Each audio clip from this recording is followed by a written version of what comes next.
Hi everyone, welcome to my new garage studio. I'm going to give you a quick tour. Here's my new kiln.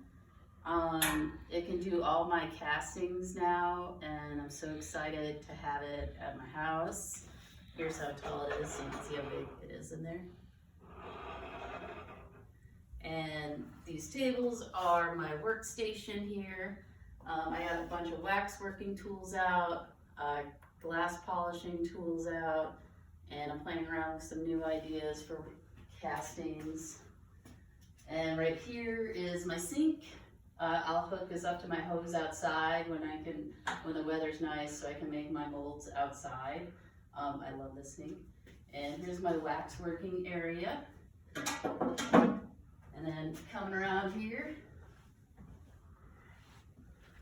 this is where I keep my plaster and silica in bins. And I have my steamer right here to steam out my wax, and shelves for storage of materials. And right here is my flame working studio. I've had this torch for 18 years and I'm excited to use it again.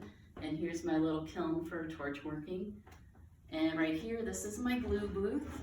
And there's a heater in here that keeps the glue between 90 and 110 degrees. And then coming over here, this is the reciprolap. And this gets kind of loud, but this helps me polish the glass and saves me a lot of time. And this is my garage studio.